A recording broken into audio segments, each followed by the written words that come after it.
Welcome back, everybody, to another episode of Into the Verse. Today, we're going to talk about the monthly report and also go over the latest Star Citizen Live. As always, my name is Vintage. I have OG back here with my co-host, and our special guest today and returning guest also Weezy. Weezy, how's it going, bud? What's going on, guys? Thanks for having me again. Happy to Always be here. Always a pleasure. Weezy, it's been a minute since you've been back on the show, so go ahead and just kind of like reintroduce yourself and tell people where they can find your stuff at. Sure, my name is Weezy, as my fellow playmates will call me. You can find me on YouTube, my YouTube channel, Merkwork, and on TikTok at Weezy90i, posting lots of Star Citizen clips and other clips of other games I play, but primarily Star Citizen, and that's what we're getting. The one and only true game. Exactly. The one and only true. The future. Yeah, because we're totally not playing Destiny 2 right now. Nah, would never. Anyway, today's date is 4/21. It is a Sunday and is kind of rainy outside. That's not the point. We want to get into, first off, is going to be the Star Citizen Live. They kind of talks about some things that made me really want to go over it on this and kind of just... Party members. First clip. What's their access to your hangar like? Yeah, so if they're in a party with you, if someone's in a party with you, they have access to your hangar, even if you're not there. So something I'm really interested in. Let's say like my home location is Area 18, and Jared, you're in a party with me. You can go to Area 18 and you'll have access to my hangar. You can go in when I'm not there. You can go in while I'm there. You can use the freight elevator kiosk while you're in there. You can use the item bank. We want to make multi-crew gameplay as seamless as possible. So this is something in particular that we were definitely really thinking about throughout the whole process. That little clip right there was probably one of the biggest smiles on my face when I watched Inside Star Citizen. Yeah. So the fact that other people in your party, so primarily which are going to be org mates, right, guys, can access the inventory. That's going to be huge. Of the other, you know what I'm saying? So, but that I mean, that comes with some kind of concerns, as well. But it's you got to be careful who you let in your party so they don't steal all your stuff and that kind of thing. All like that turtles. would suck. Right. Yeah, and also, turtles. does that mean that you will have like a persistent party? I don't know.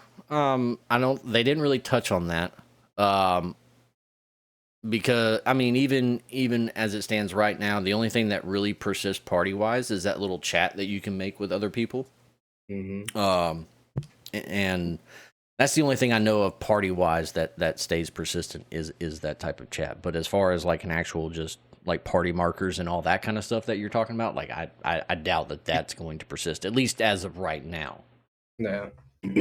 But because he says even when you're not there. Now, does that mean when you're not at that location or when you're right, offline? That was what he was. No, yeah. That was what he was referring to as not like at the home location is what he was referencing. So he was basically stating that if him and Jared were in a party and he was just out in the void or whatever, and Jared was at Area 18, Jared could access Chad's inventory and then get whatever he needed if he needed something. Like if Jared didn't have it but Chad did, Chad could let him access his inventory kind of thing. That is something that some people have been hinting on that we really need in this game, which is basically org support, and completely agree with that. Like that is just I think this is just like one of those next steps in that direction for that to actually happen. And so when they said that, it was very eye-opening for me and put a smile on my face, because it's like, hey, finally. Now granted, like that's not coming in 3.23, like just for everybody.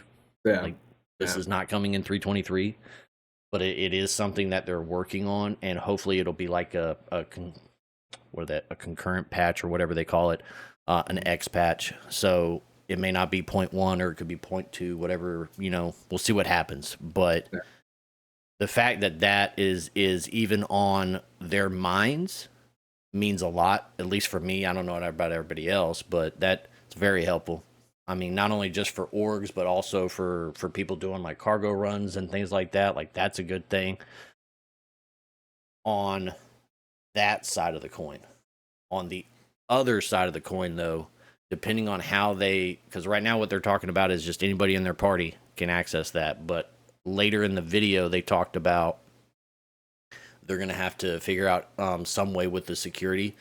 Because if you just let any old schmuck in the party and they're able to access your inventory, you know what I mean? Yeah. You're going to see a lot less parties getting made especially for newbies, first coming into the game. Like me being playing for a couple of years now, knowing that anybody is just ready to like point a gun at the back of your head, because it's happened to me multiple times, which is why I stop helping people. Like, hey, I need a pickup. Sucker, see ya. Like, it doesn't happen. Like, you're not going to get on my ship and then turn around and shoot me in the back of the head while I'm trying to take you somewhere. Like, I'm not coming to pick you up. I'm not coming to help you. Like, you dead, you might as well just hold the backspace. Like, I'm tired of being the good guy and then getting shafted. Like, it's a rare instance that you pick up someone that doesn't have ill intentions, trying to take your ship or something in that nature. Right. Yeah. And it just, but it is always fun. This is probably me just a little bit wishful thinking here, but I think an easy way around that would be, and this obviously might not be easy to implement, but would be a way to have simple groups for your org, right? Yeah. So if you could create like a org party, right? So like you could have like a party, your own personal party, or like that's just like a party as we know it right now. That's just you and someone else just grouping up, and then you could have like a group or party for your org, and people within the org are the ones who have access to your inventory. That would be a easy little fix for that, but I'm not sure how easy that would be to implement. So Chad mentioned, like I said later in the video, about giving access to people, or different people, like different levels of what they can or can't access inside your hangar. Because I don't know if that actually pertains to like ships. Like, I don't remember them specifically chatting about that. That would be amazing. Right. Like, that would be great. Like, if we could access each other's ships while we're in the same party, like that would be awesome. But I didn't hear any of that, so I'm not going to speculate on that, but it definitely would be cool. But I wonder if they're going to do it with the Moby Glass as an app. OG, stop that. I can't, man. It's 4 o'clock in the afternoon, my I God. know. Like, come on. But I'm boring him already, y'all. He's come back for another episode and he gets bored real quick. You see that? But no, I'm kidding. Anyway, so it's, where was I at? Now I lost my train of thought. See what you did? You see what you did? We're talking about Chad. So, I'm thinking it's going to be like an app in the Moby Glass, more than likely, or something to that degree, to where you access your main kiosk. It could be with the kiosk as well. Like, hey, let this person and you just click the names and whatnot of your party. So I think it's going to be one of those two ways, just going off of the cuff. I don't really think it's going to be anything too complex. Simple, keep it simple, stupid kind of thing. But it really does add to the immersion of that, though, as well. Like, people being able to just go, hey, yeah, I'm going to bring this box of supplies to you, or hey, I'm out here in Aaron Halo Belt mining and I need this mining head. It's in my inventory. Can you grab it on your way out here? Yep, I sure can. Right out. You know what I'm like? That just, And that just means you just have to be way more careful with who you're inviting to your party, right? So like right now, Right. if you're doing something with some random, you're like, oh yeah, I'll just invite you to my party. Now I guess you kind of Yeah. have to like, Yeah. well, See, that's what I was saying earlier. Like, I think a lot of Yeah. that kind of stuff is going to stop if they don't add this level of access. Yeah, I was gonna because say. then, go ahead. Yeah, I mean, if they'll add like a kind of like an access permission between parties, right? So if let's say I'm fixing to go try to pull some new people in, things like that, talk to people. I don't want to be able to just invite them to a party just so I can see everybody in the map and all that, and then they have access to everything that I have. My turtles are sacred; they stay at home. You know they took him out of Area 18, right? Why? I don't know. Maybe they saw that post that you and I did when we were outside. With They the can turtle breathe in in space. In case y'all didn't know, they breathe. I posted that on the Instagram, man. It was hilarious. But anyway, so this next clip is talking about the hanger sizes and stuff like that briefly.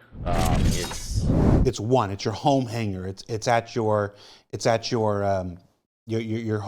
home base, whether it's Area 18 or Microtech or Lorville or whatnot.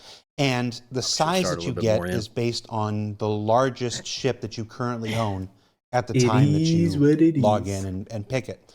The next question says, what happens if you buy a larger ship after that?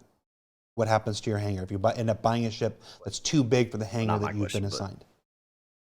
Yeah, great question. It's one of those things that like I should have gotten into more detail on in the ISC. It's funny, even when my wife watched it, that was the very first question that she asked me after it was done. It's very important. So like I know everybody was like, that's immediately, well, what if I get another ship or whatever?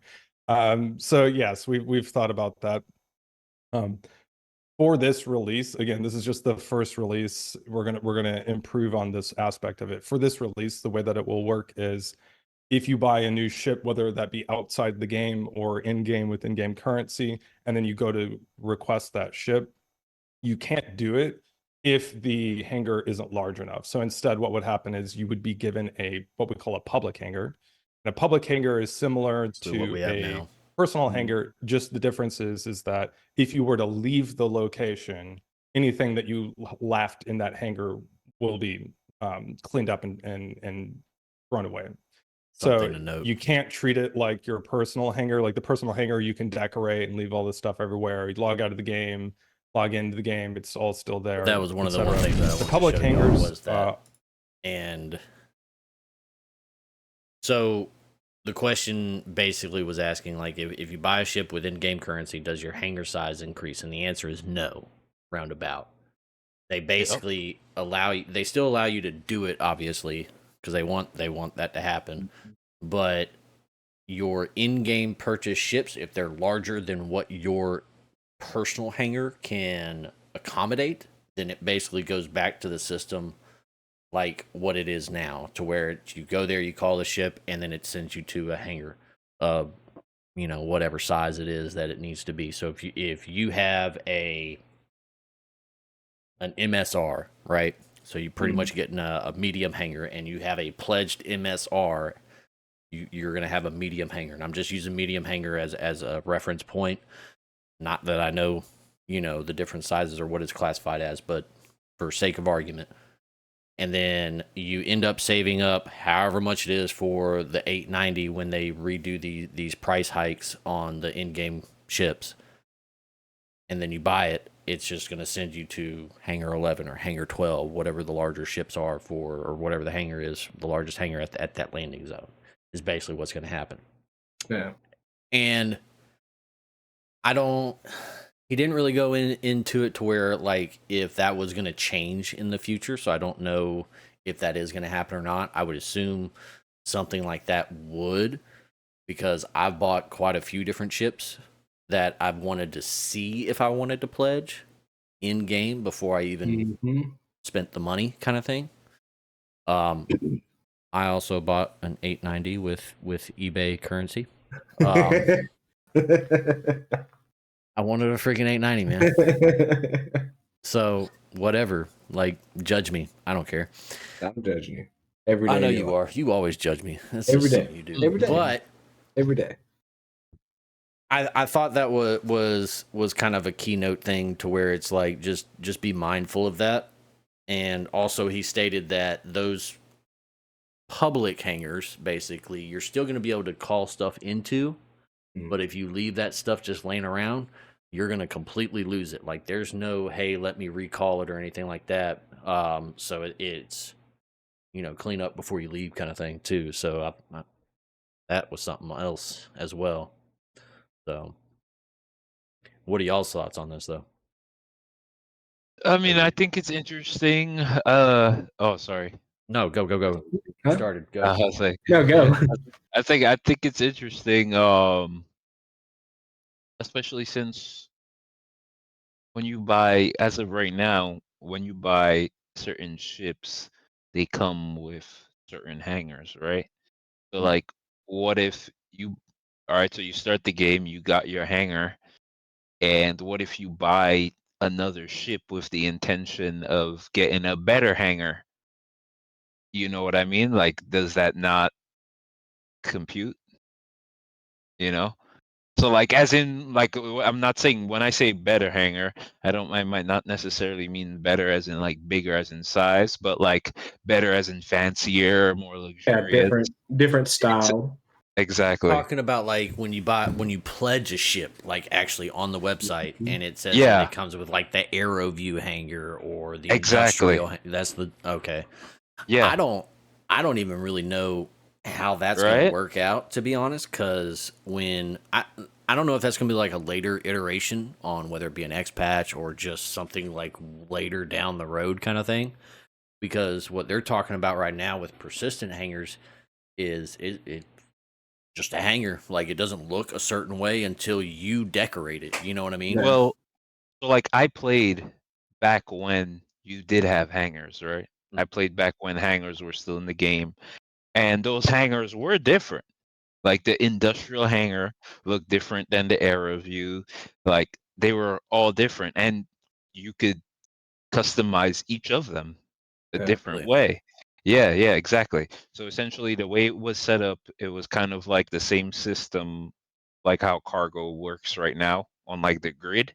You could go to a grid and pretty much attach a ship or attach like a decoration that you have from your inventory, and it would put it on that grid or on a table or on a stand or something along those lines.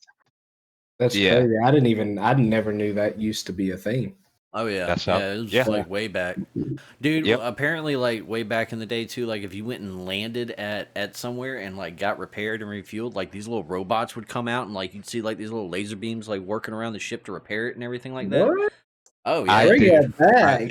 I wasn't around for that. I I've wasn't seen around videos for of it. And I that. thought it was cool as shit. Yeah, I wasn't That's around for that. But that's crazy. how the hangar worked. And so like that's what I was trying to say, because like each of these hangars, you could customize them still based on how you wanted, but they aesthetically all looked different. You know, so like I think if I remember correctly, like if you bought like a 890 or a 600, you got like a little bit of a fancier hanger than like I can't remember which hanger it was, but yeah, each hanger was a little I don't. different aesthetically. So I wonder how that's gonna work. They didn't mention anything about it, at least in this ISC. I don't know if that's going to be something that they talk about later down the road or something. But as far as it goes right now, like a persistent hanger is all the same, like bone stock. It doesn't matter what it is, what ship it is, because how they've addressed it anyway in like videos and things like that, or how they've showcased it so far currently is that you just have this hanger and the little doors open up and you got this little caution hologram that goes around the landing zone and your ship comes up out of the ground, kind of like how they did on Elite Dangerous basically. And then you pull that ship off the pad, and if you had somebody that was in your hangar, they could lift off and you could call another vehicle or a ship or vice versa, whatever, and call in a couple of different ships at one time, as provided that they're not still on the pad, because if they are, then that current ship that you just called would just go back down, and then the other one would come in its place, kind of thing. But as far as what the actual exterior aesthetic to it is, it supposedly is all going to look the same until you actually get to decorate it. Which, speaking of decorations, that was the other thing that they touched on later in this video, which I don't have that time stamped, but a lot of the interactables or the decorations and things like that are not also coming with the next iteration. Like those, they're working on them, obviously, and they'll eventually come in at some point. But as far as 323 is concerned, I don't think they're going to come in a 323 iteration. I could be wrong. They could bring them out in the next X patch or release a couple of them at a time, kind of thing. But I mean, there were some that were already there, like I was saying. So, and this is actually quite a decent amount. Like, I mean, it was a while ago. I believe it's like 2018.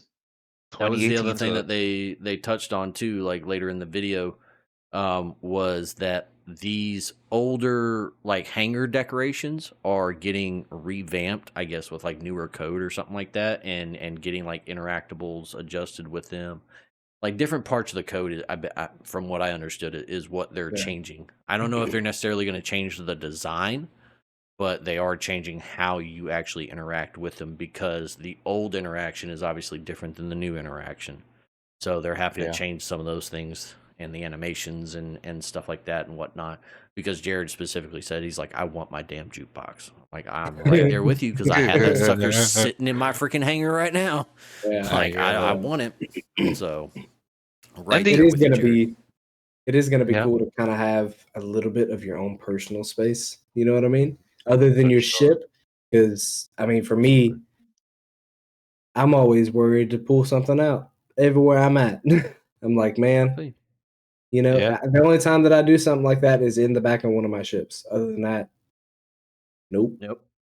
Yeah, so I think it'll be cool to kind of have a little bit of your own personal space, even if we can't, put our decorations in first off, till a little bit later down the road. But I think it's another step towards that. It's the step towards base building, though, is what it is. Yeah, that's what I was saying. Yeah, it's another step towards the base building aspect. Oh, no, you're good. You're good. But I will say though, the only thing I have to ask on that is, in terms of the size of the hangar that you get. I have a Polaris. Polaris isn't out yet. Do I get a hangar based on the Polaris size, or based on what the replacement size of the Polaris is? Not a clue, my guy. Yeah. Not a clue. They didn't touch on that. Which honestly, like, the Polaris is probably due at any point. I would hope anyway. We're gonna touch on a couple of ships later, but I have the Perseus and the Galaxy sitting in my hangar, waiting for me to be able to like actually see the JPEG for once, and I don't know if my hangar size is going to be adjusted on that as well, or if it's going to, when the ship comes out, if the hangar size is going to increase at that point. You know what I mean? Yeah. So I would assume that if you pledge a ship larger than what your current hangar size is, that it's going to give you a larger hangar. You know what I mean? I hope so. That's an assumption. Yeah. Just so everybody knows. Yeah. I hope it is that way, because I've got anywhere from down to the X1s to the 600. So I definitely don't want to, something that takes a small ship like a Gladiator or something like that. Yeah. I'm really excited though about it, because I know that I'm gonna get like a fairly decent sized hangar. And so now when I actually go to take off in my freaking Crusader Spirit, my nose or the tail of my ship is not gonna clip the hangar. Like I'm ecstatic about that. Like that's a win in my book. I don't care. Agreed. There was not too long ago. Find happy in the little things. When we were playing a bunch, and I think it was right when I got my 600. It was like the hangars that I would call to go into were so difficult to judge. So I would always clip the back wings of the 600, and it just went bad, man. She got a big old booty. She thick with 3 C's. But this next part is going to, which my notes just disappeared on me, this little freaking thing. But I have one more clip for y'all, and it is moving locations, which I thought was kind of interesting how they answered it, and so hopefully I'm on the right timestamp and out here. Can they change the location after they choose them? Just the one for now, and no, they can't There we change go. the home location for this release. So like once you get it, that's the one that you have. Again, in the future, we want to do Y'all more catch for that answer upgrading though and right at the rental. beginning? Yeah. For now. We will think Yeah. about like moving. I'm not sure how I feel about that for the initial one. So there's still a bit of design thought about like every single corner case there about what we want to allow for players. But for now, for 323.x, you're not going to be able to move the persistent hanger location. Yeah. So that answer was very candid and truthful. But I want to make sure that that's understood, because when people make this decision, I want to make sure that everybody knows to consider it. Disclaimer, y'all. When you start, when this patch launches, you will get a decision to choose your new starting location for the duration of 323 until whatever comes next. When you choose. Y'all heard it there. Yeah. Be careful about where you choose. Yeah, Mike- think about it. Microtech, baby. Nah, Nah. Area 18, homie. Dude, you guys could go to Art Corp. I want to touch grass. know? I want to touch grass. You know what? I don't even do it I in real wanna life. touch Why would I do it on the game? I can't I wanna disagree. touch. Can you even drive a car on Microtech? You can't. Come on, man. I want to touch grass. You mean on Area 18? I mean on Area 18. Yeah. Can you even drive a in car my hangar, on? I can. You know. In my hangar, I can. I kind of agree with Weez on that one, because you got to think about it. It's going to be for the entirety until they decide that for now needs to be changed. You know what I mean? It's basically like every time we get a patch and they update the game files and all that, we pick a new home location, we recustomize our character, and that's where we're at for the remainder of 323, 324, or 4.0, or whatever the next patch iteration is after this, whatever they name it, call it, whatever. We would be able to pick another home station, is what they're saying. But my thing is, though, is the...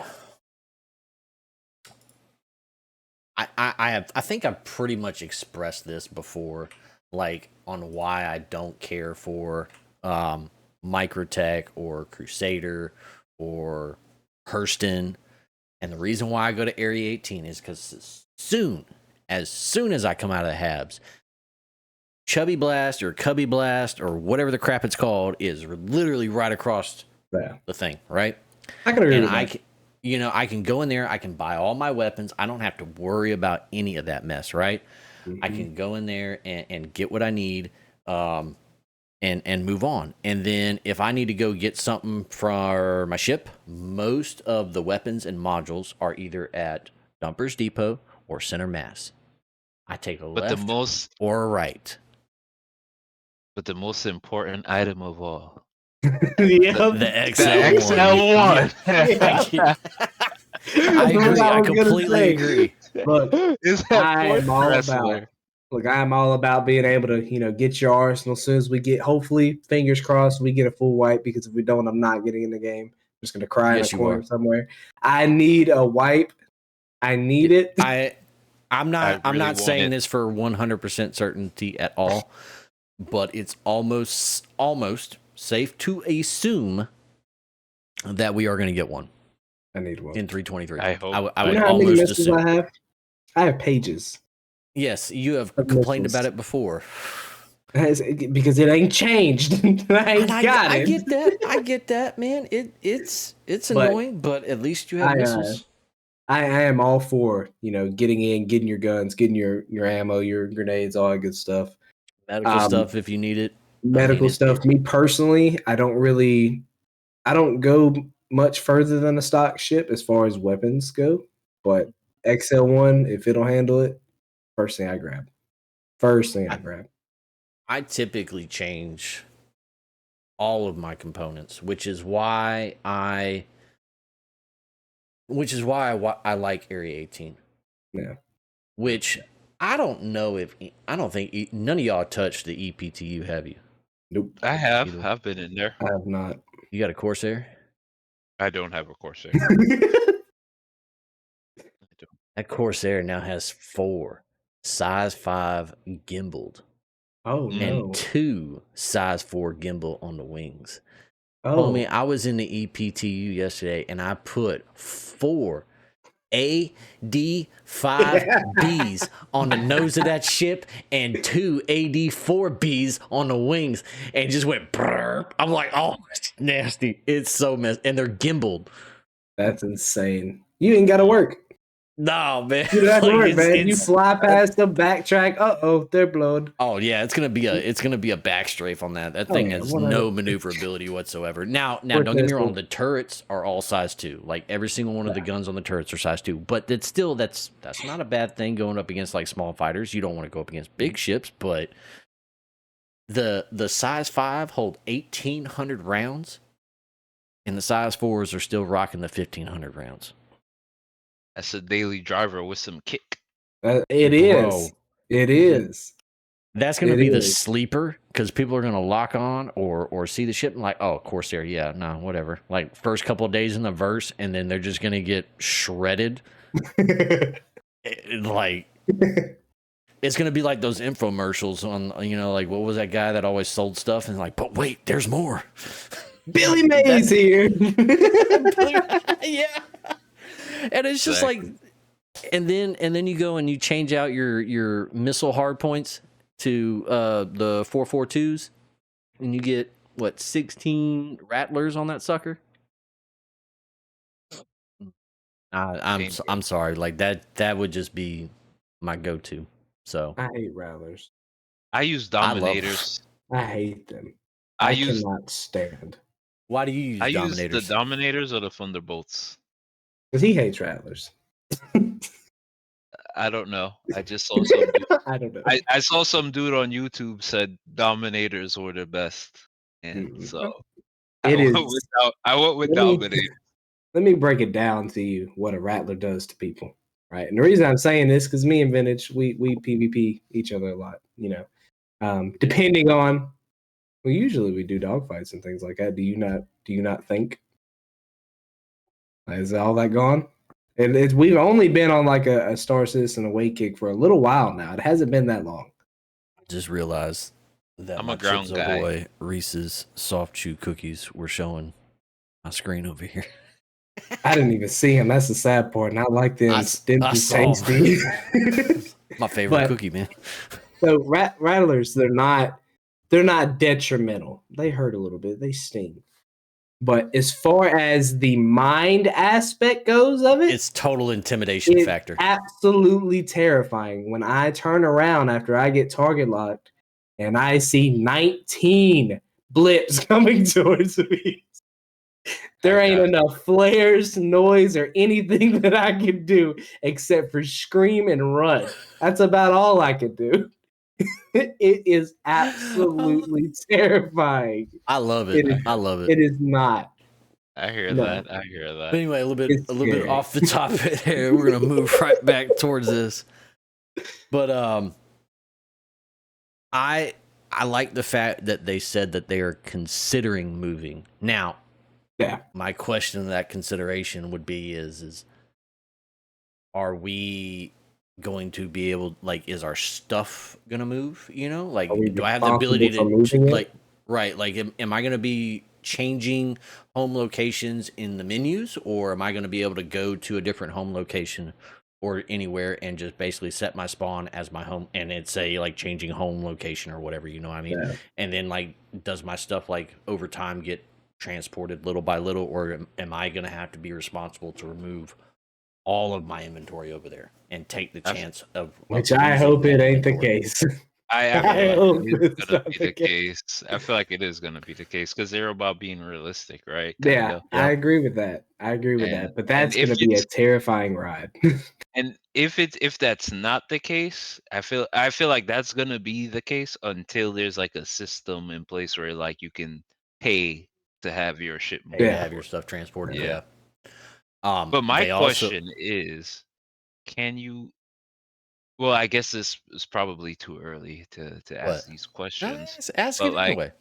We but can like talk if about it. but like, can you have a hanger in Pyro and Stanton at the same time? Yes. Okay. So here's that was something I was actually going to touch on just, but they talked about having multiple hangars as well because they said with the growing system.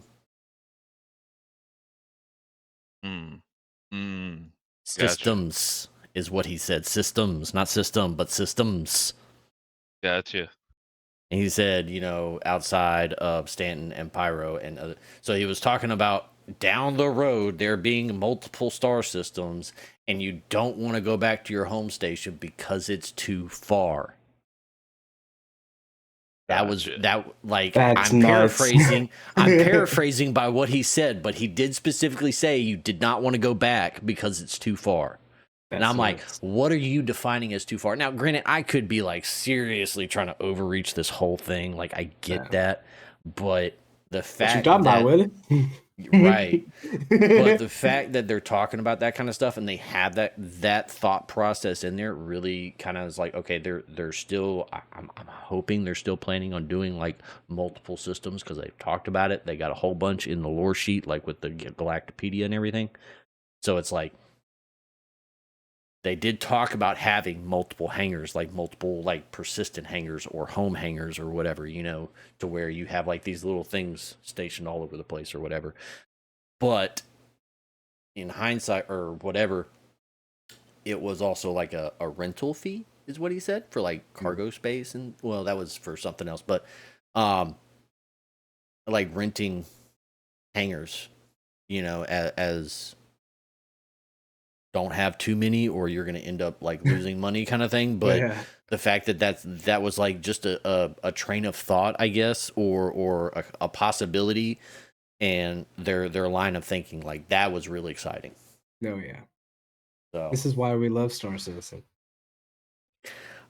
I love the potential of what Star Citizen can be, but it is nowhere near that yet. But it is definitely taking strides towards that. On its way. Right. Now, next thing we're going to get into is a monthly report, right? The good stuff. Right. First thing we're going to talk about is ship hey, look parts. at that seat. Right? Look at that seat. Look at that seat. Look at that seat. For those of you listening on Spotify, we have been checking out different things, and I've been playing clips for the video viewers and everything, just so you know.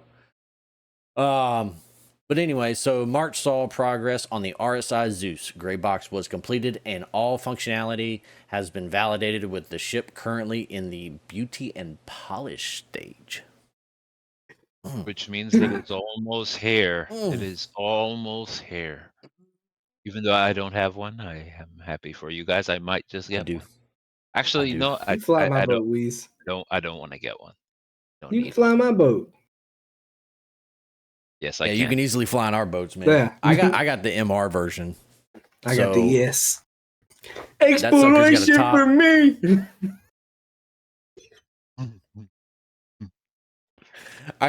Oh my god, I can't even.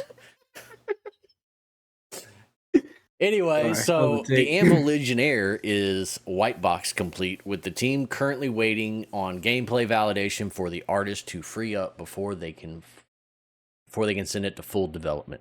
So that's what I'm waiting on. Right. Gameplay validation. What does that mean?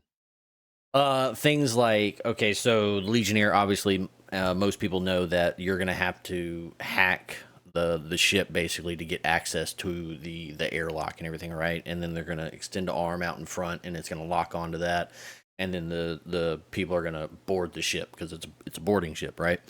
So I would assume with gameplay validation, they're talking about the hacking gameplay for one.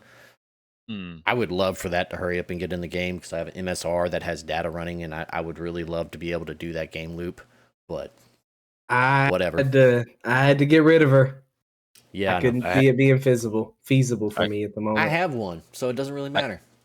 I got rid of mine for now too. Yeah, and I'm not saying I won't get another one. You know, don't get me wrong, but as far as right for what our gameplay style has been here past year, been nice, been cool.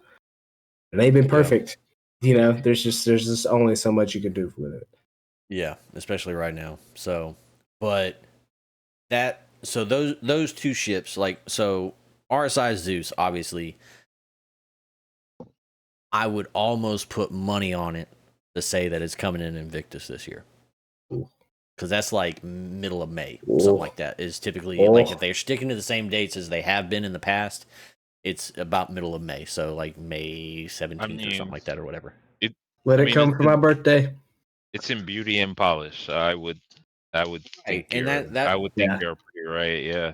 Yeah, that's why I'm saying like it almost seems like it's a valid option for it to come in Invictus. I don't know if it's going to be on the initial launch of 323 or whatever, but Invictus, like a 0.1 patch or whatever, whenever they're going to do, you know, kind of thing. Like I think that would be a very valid option for that. Yeah. Or I mean, kind of like you're saying, I think either Invictus or whenever 323 does drop, that might be something that drops with it. Yeah. Right. Because I mean, it depends on when they're actually done with 323, right? Like, because right now it's in wave 2 of EPTU. Yeah. Because Invictus is soon, right? Like I was saying earlier, just a minute ago, like if they stick to the same dates, so we're talking like mid-May, like I think the 17th or the 20th or something like that, whatever date it is. 3.5 weeks. Yeah. So they got a couple more weeks before Invictus is supposed to hit. So I'm pretty sure they're trying to hurry up and make sure that 323 is stable. So that way they can drop it on 320 or drop it with Invictus. Because when I was in the EPTU, I saw Defense Con postings out in where the hangars are and everything, where the spaceport is, where when Drake does their Defense Day or whatever during Invictus. That's, you think so though? Have we ever had a new patch drop with Invictus? Have we? Yeah. I think. Okay. If not, it's a new year.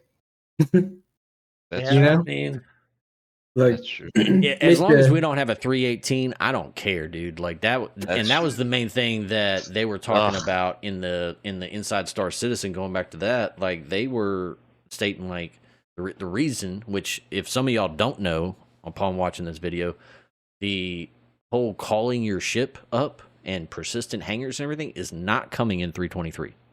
Yeah, not the initial release of 323. It's going to be a different patch cycle, or not a patch cycle, but like a point X patch, whatever the crap it is. Just so you're aware too, Weezy. I don't know if you knew that or not, but so that was one of the things that they were saying, like would have caused another 318. Like you wouldn't have been able to spawn your ships. Yeah, that would have just broke it. Like they can't have another one of those. Like we've discussed that a couple of times before on this show, that if they have that, like it could possibly be a very big detriment to the franchise. Yeah. But Mr. Chris Roberts, if you are watching, my birthday is on May 22nd. You can give us 323 and my Zeus. I will take that as an accommodatable birthday present. Thank you, sure. I need it, man. I need it. So I've been playing Star Citizen now for about 2 years. It's about the same time 2 years ago when I started playing with you. I haven't pledged a ship that wasn't out yet. The Zeus is numero uno. I am so excited. The Ranger, the Zeus, I did the Spirit, the Galaxy, and the Perseus. That's a whole lot of money on that one hand. We ain't gonna talk about what it is. Mr. Man, Are you in debt because of a game? 30th, No. 30th. I am. Been there for years. I had did the MSR, but then it came out so not too long after I had gotten it, so that was cool. And then I had originally did the Sandtalk that finally came out. I think the Remember you only talking thing about that that last time you was on the show. yeah, I think the only thing I have that's not out yet is the Polaris and that Legionnaire and the bikes. See, you should buy Zeus. Weezy's quote when he bought the Sandtalk EI for the first time, logging into Star Center. Where's my goddamn ship? Literally. Literally said that. I can go back and watch it. It's hilarious. Verbatim. Honestly. It's great. The hell. Speaking of being in debt and economy wise, the next part on the monthly report, I'll get it out here in a second, is they did touch up on the what you were there snorting for? I'll get it out in a second. I'm gonna hurt you. Oh man, I can't wait to come over to your house and we play Magic the Gathering, and I'm not even gonna. I gotta. So let the viewers in on what's wait. You guys play Magic now? Oh yeah, wait. I play Magic. He's gonna teach me. I'm gonna teach him. Wait, when I came to visit, were you guys Magic players then? No, oh yeah, I've never played. I was. I mean, I've never played. Okay. Do you know who Jace the Mind Sculptor is? I don't play Magic. Oh. I just didn't know you guys played Magic. I play Digimon. I'm learning. I play Digimon and Pokemon, but I don't play Magic. Yu-Gi-Oh! A little bit. Yeah. No Magic. Yeah. This is Magic is sidebar. It's a little intimidating, a little crazy, but sorry. So about sorry about that, chat. Sorry about that. I'll tell you what, the next time you come into town, if you want to play some Magic, I'll show both of y'all how to play. Sound like a plan to me. But speaking of Magic, Mr. Vintage, I got something at the house that roams around on 4 feet. It's not my wife, it's my cat. All right. Now it's got the power of 1,000 suns in it. All right. It's also up at 3 o'clock in the morning on top of the washer and dryer, roaring at its enemies that we can't see. So, with that being said, better watch out, bud. Back to the topic at hand, the economy. Holy crap.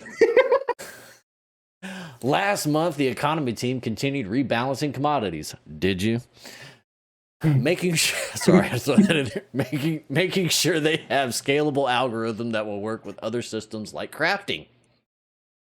Don't tease me with a good time. Mission rewards are being rebalanced according to the difficulty of the time required to complete them. Y'all need to readjust those box missions. That's all I'm going to say about that. This is as part of the team, or part of this, the team are working to better understand how much effort and time is required to perform specific activities in-game. In-game pricing is currently underway for new harvestables and hanger flare too. Wait a minute. I'm going farm. They're talking about the fauna that they've added with the because apparently if you take up in at least in the EPTU, if you pick up eradicate creatures or whatever it's called, I don't know. Every time that I have tried to go do something in the EPTU, as far as mission wise, I get geared out, I get loaded out, I get there, I pick my mission up, and I just like. Listen. Yay! I leave. I'm like, nope, done. Anyway, I'm gonna finish this up real quick. But oh wait, I was talking about the you're talking about the fauna. Animals. You're telling me what the fauna is. It's the copium, and I don't know. It's a bird and the four-legged predator one. I can't remember their names. But they have, both of them, either one, have a harvestable thing that you get off of them. So that may be what they're referring to. Anyway, back to the economy thing that I was reading. Economy are currently involved in the design of reputation and org progression, and are starting to balance the time and cost of auto-loading freight elevators. They also provided support for cargo missions. Finally, a comprehensive list of all intended resources resource sources, transforms, and sinks were created to help ensure the economy is stable for the long haul. I'm not really sure what they were talking about in that last part. Yeah. I'm not a game developer, but I figured I'd throw it in there. You get to wash your hands in the verse. Right. We ain't giving you soap. You'll seek. Totally forgot to switch over my screen there too. Sorry for the people on YouTube about that, but we're just gonna continue on. It is what it is. But yeah, the fact that they're talking about harvestables and crafting, it also puts a huge smile on my face because anything with an MMO needs crafting. But And I'm a good wondering the economy. levels. Hold on, And a scroll good back up. economy, yes. Cause like that's one of my things, right? And I think that's one of the areas where the game is lacking. It's like there's no real economy. Like there's no like you can't say, all right, I want a sniper rifle. It's like there's no like, all right, like there's no like generally agreed set price for like a like a arrowhead that you can't Yeah. find. You know what you know what I mean? It's just kind of like I'll sell it at this price, I'll sell it at that price. Mhm. There isn't like and I guess that's up to us as a community to come up with that, right? Yeah, because you can't buy them in store anymore because you can't buy the sniper Yeah. rifles and the LMGs in store. Like I get that. But honestly, if we're able, like, so going off on a theory craft here, like if we're actually able to craft our own weapons, and depending the amount of, like, so if we have a blueprint for an LMG, let's just say that, and it's a FS9 LMG, but we're able to input different materials because they're talking about different materials that you can get from like mining and stuff like that. So if we put better quality materials, are we gonna get a better quality Pew pew.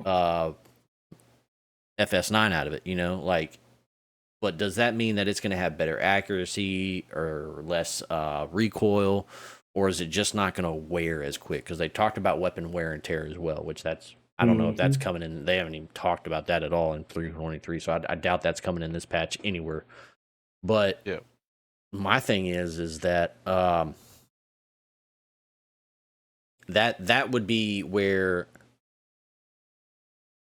I would want crafting to go. Like if I went out and I found the blueprint and I took the time to gather these resources and gathered premium resources to where I could make a multitude of these FS9s, it has obviously better stats all the way around. You know what I'm saying? Or just ammunition as well, Yeah, because they're talking about different types of ammunition at some point, but I don't know when that's going to happen either. Course. But yeah, like obviously, like is there other ammunition that we can do for like less recoil or harder stopping power? Things like that. Yeah, that too. Yeah. Like that would very good point. Like yeah. Well, and once again, right, that goes back to my same thing, right? The economy, because once again, let's say you're trying to get these weapons and you can't find these materials for shit. But guess what? Mm-hmm. Weezy over here might be sitting on a shit ton of gold these mine. So it's like I guess it's gonna be up to us as a community to decide. Yeah. These are the prices for these things.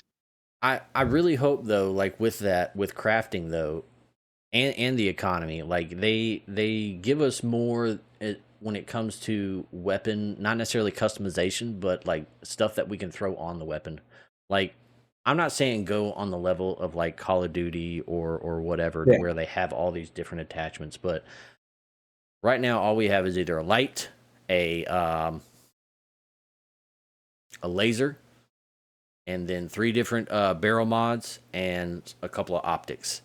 And so like there's no way to mess with the recoil of any type. And I'm kind of like, why isn't there like an underbarrel hand grip to help me control the recoil better?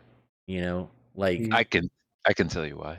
Because if they have to implement that type of stuff, then they would have to start focusing on balancing, and resources already spread so far over. That's just going to be something else that they're going to have to focus on, because once obviously, because once you start implementing those type of systems, now you're going to have people exploiting the system. You're going to have some weapons that some people are going to have some mods that are like way too overpowered, kill you in like one shot, and now they have to like nerf weapons and make changes, and that's a whole other aspect of it. Yeah, that's a whole other headache they don't really want to deal with right now. Well, I mean, that's a headache they're gonna have to deal with eventually, At some point, especially since it's gonna be a PvP game. But yeah.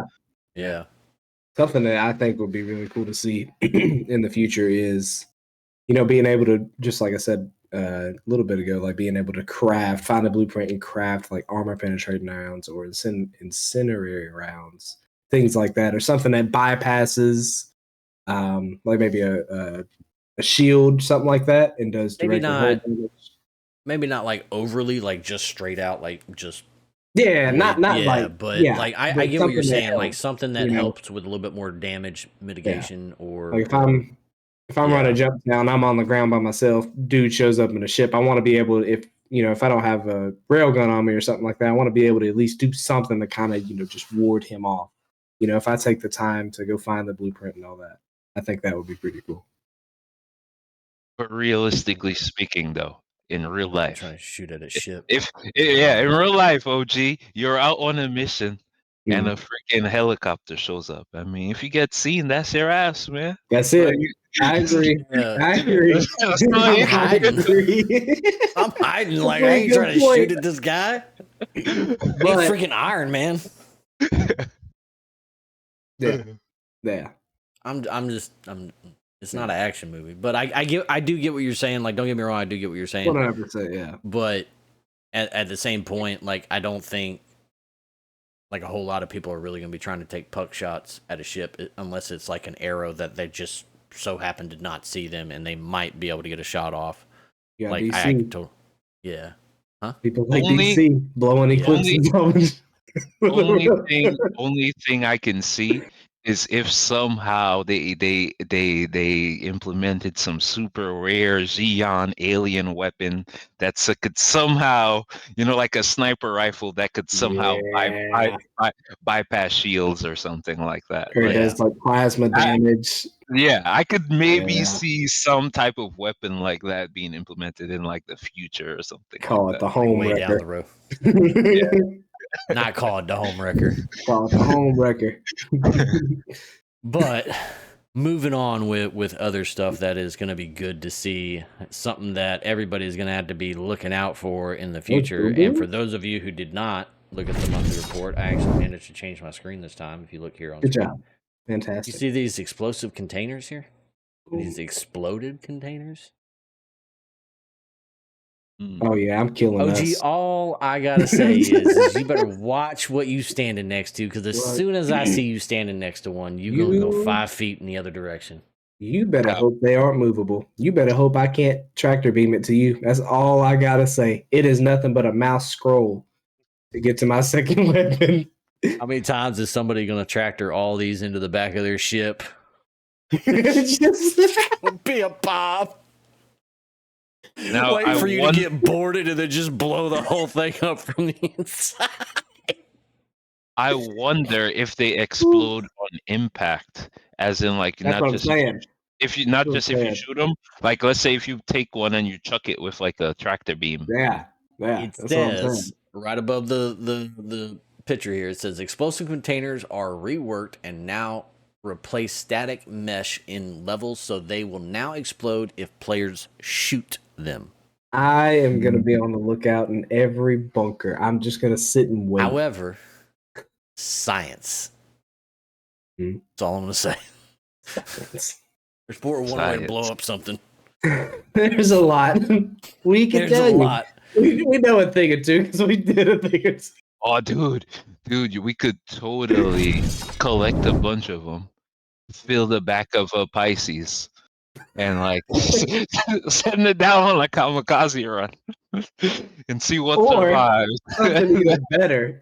Something even better, right? We put them all on the elevator, go up to the top of a bunker, come back, or send the elevator back down, and then wait for another player to show up. Elevator goes back up, and there's about 90 explosive containers that rise up. Oh, that would be funny. Too many Oh, yeah. ideas. I would make it a personal mission to throw them at NPCs.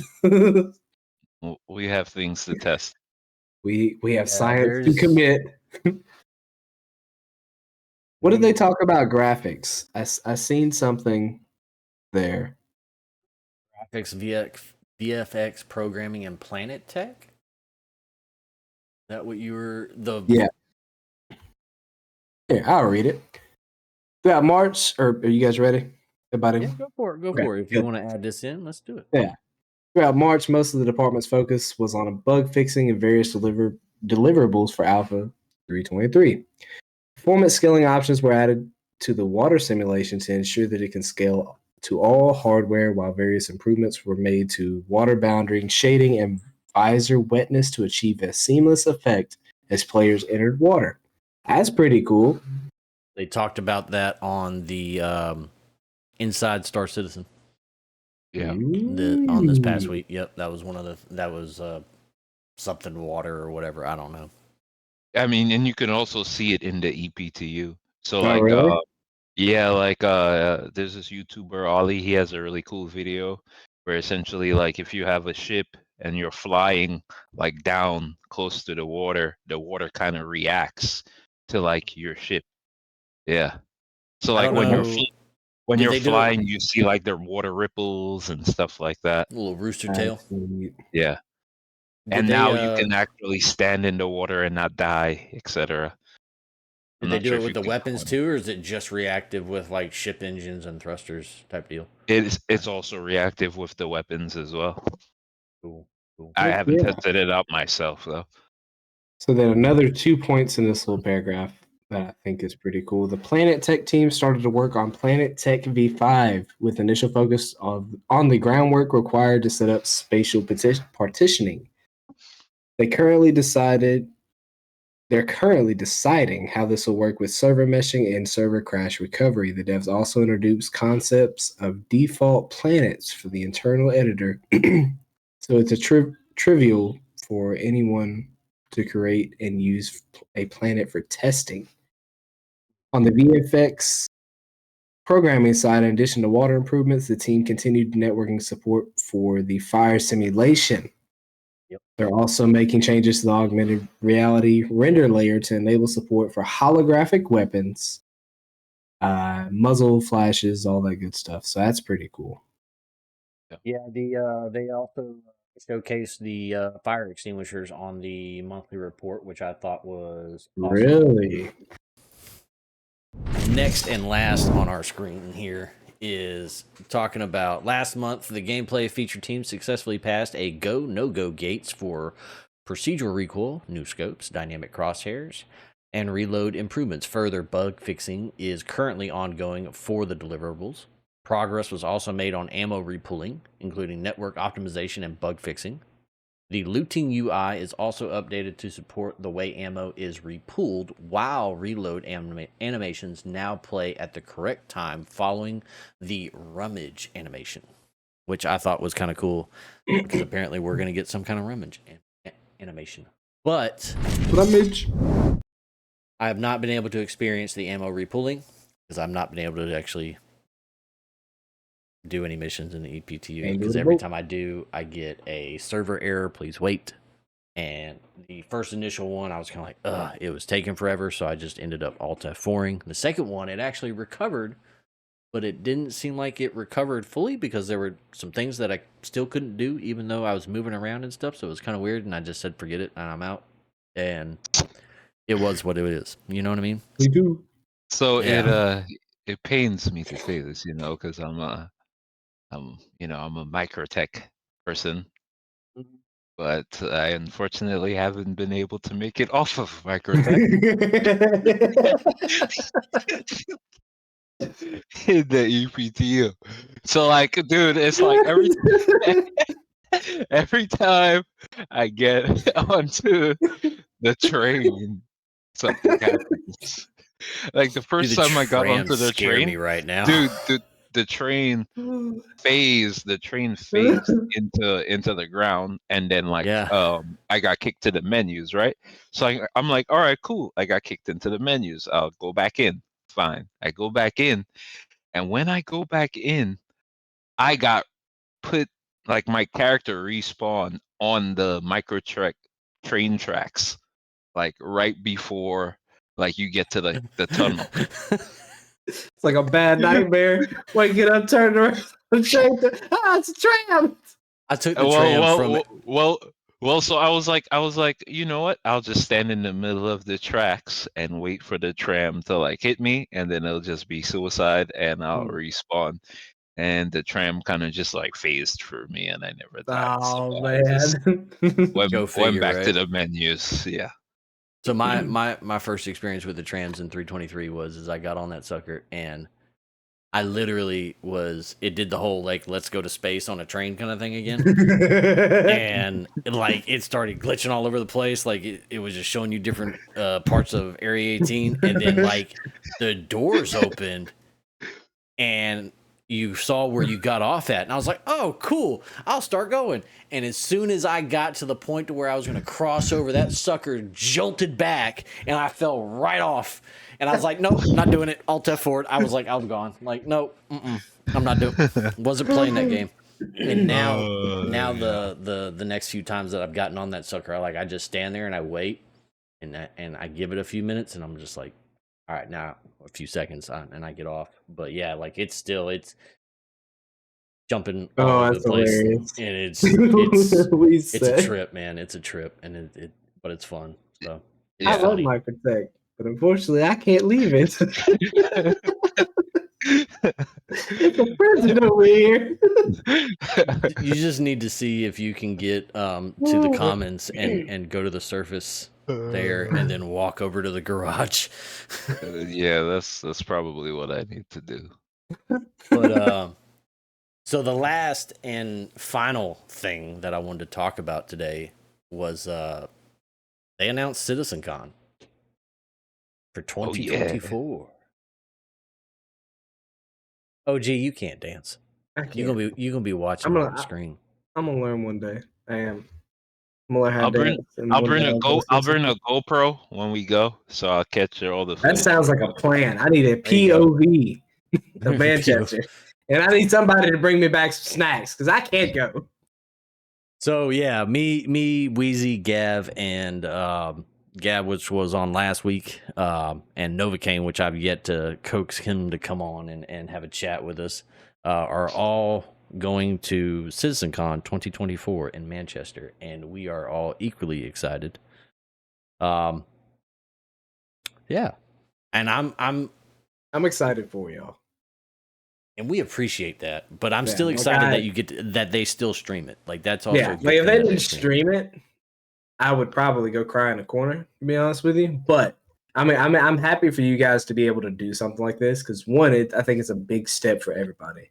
Kind of, especially if you haven't traveled a bunch to Manchester. Yeah. We're from the States, something new and different completely. So the next state over is something new and completely different for us. This is, but I mean, United States is way huge. This is way out of our league, but I think you. Aside from like who's going and who's not going, OG, I'll start with you. What are some of the things, like what's something you hope to hear? I hope to come out of CitizenCon 2024. I hope to hear a little bit more about Pyro, right? Maybe a possible. You don't think we're gonna get Pyro this year?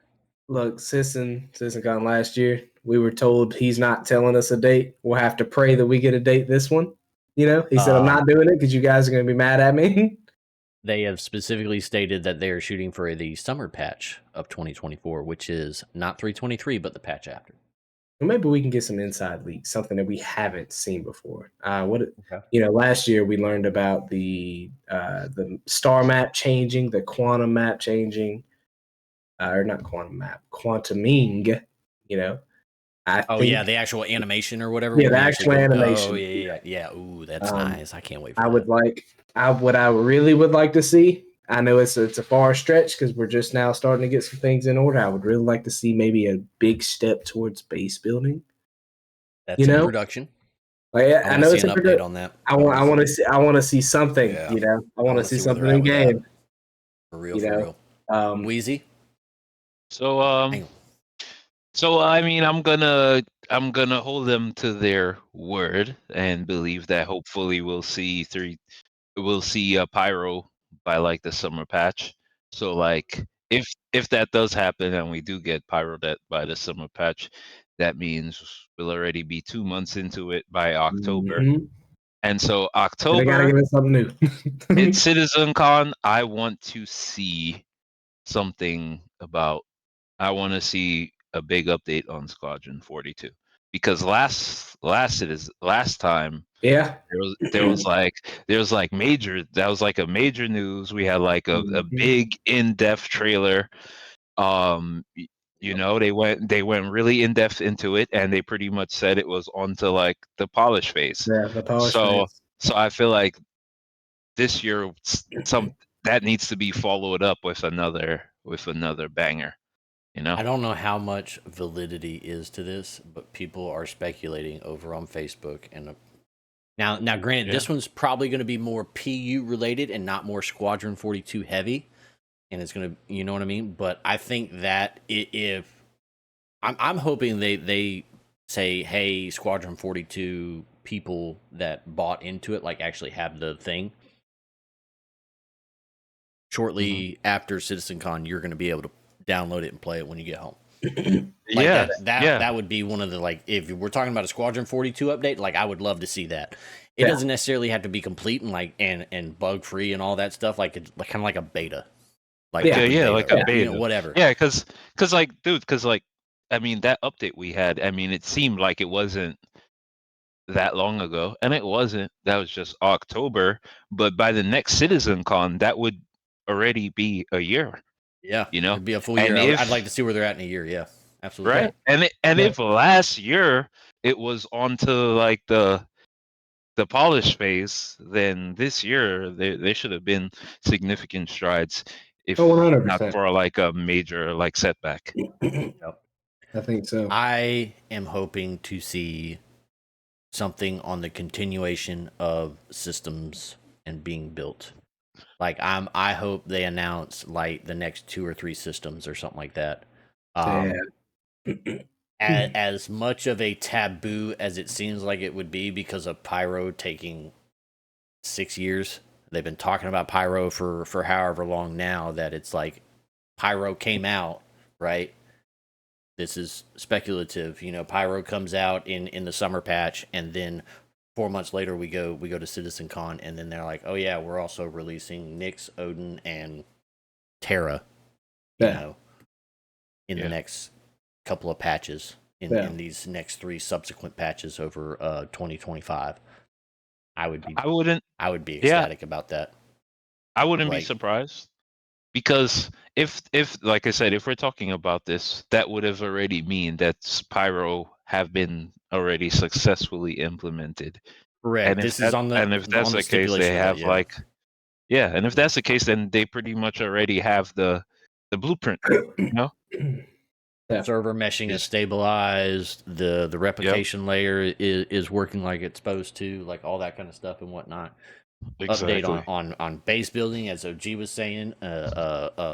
A fairly extensive update on Squadron 42, and then some kind of news of how the PU is progressing. Yeah. As far as that, like I think those are 3 really good points to have something come out of CitizenCon, and I don't think they're too far off to where we would probably get some kind of news like that. I think that would just be an immense.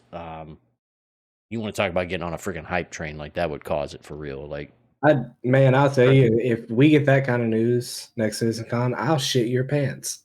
Right, because last CitizenCon was major hype train, right. You know. Oh, absolutely! Like with Squadron 42, and then them talking about it being feature complete, and now they're starting to bring in all the features.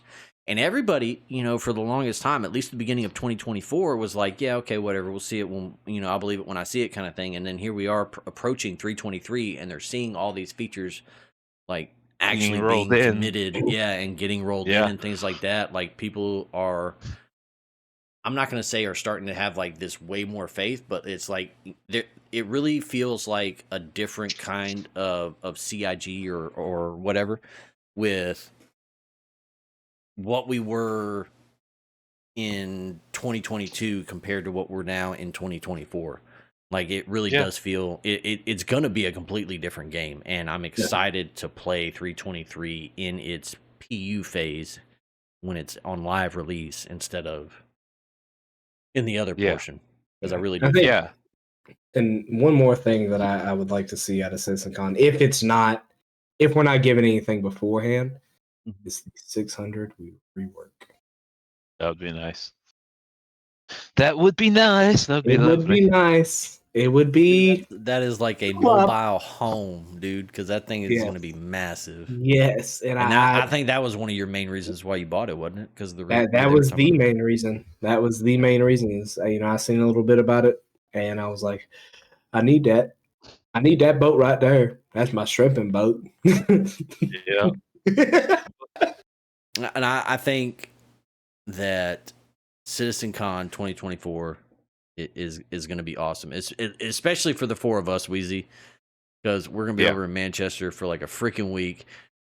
Oh, geez, calm down. I see you over there. This is, and I'm especially excited because I was talking to Novocaine the other night, and he said that there is a legit, like, apparently this season is supposed to be going on while we're over there in Manchester, so we could see Manchester United play, not soccer, football. Legitimate fucking football, legitimate football. But dude, even if we don't, even if we're not able to see a game, I definitely want to do a stadium tour. That's for sure. Yeah, absolutely. Like we're talking about because where we're staying is literally in the town of the stadium, Old Trafford. Right. Yeah. And like we're going to be walking around, and then also we're talking about taking a train ride to London because it's only like a couple hours away and ain't that expensive. I mean, like that just, to me, like that just seems like we need to make the most out of this trip, not just with CitizenCon, but 100%. Yeah, absolutely. 100%. Just hanging out. Everything y'all can. I mean, And Gabby didn't mention this on the podcast though, but it's also going to be his birthday, around the time of his birthday. Yeah. Oh man, I'm gonna pray for him because he's gonna be force fed alcohol. I mean, it's the way it's gonna be. We've already been talking about that, so it's gonna be a fun time. It's gonna be a fun time. I am excited for you guys. I'm ready to, obviously, because we are the homies. I'm gonna need to be gifted a souvenir from everyone that's going. That's how that works. The one man can't go. You got to bring me stuff back. We'll get you something. What'd you give me on the trip? I love you, Daddy. We'll get him a T-shirt. I'm fine with that. It don't have to be nothing extravagant, man. You can bring back a candy I don't have. Don't matter. I'll probably get you a hat, to be honest. I'm fine with that, and I will wear the hell out of it. Now, look, I'm gonna be honest with you. You go up there to CitizenCon, and they got one of them cool Drake hats. You know what I'm saying? I like to have one of them Drake hats. A Drake hat. Got you. Yeah, I got you. Drake hat. Absolutely. Drake hat. I thought you said like a Drake hat. Yeah, I thought you said a Drake hat too. I'm like, I'm gonna get you a Drake hat. Look, I'm gonna need to be given options. You find somebody's goodie bag. You can put that up for me too. We'll see. But vintage. I was. Oh, sorry. Yeah. No. Go ahead. I was gonna close it out. What you got? I was just gonna say, but for what you were talking about, since we were just on CitizenCon, I was gonna say, just to echo the thoughts that you were saying previously. Yeah, I feel like everything they talked about last CitizenCon, I think why I think it gives them a little faith is because essentially, like, everything they talk about last CitizenCon was all stuff that was within the very near future. They didn't talk. Everything they showed was things that are happening within the next year or two. They didn't show like things that are like, 3, 4, 5 years out. Everything they showed was stuff that was pretty much about to be within implementation. Within our grasps. I think that's where they need to remain their focus, because obviously, as everybody knows and who's done any kind of research or been around the project for a while, them trying to keep promises for things that are way down the line is just a bad idea for them. Yeah.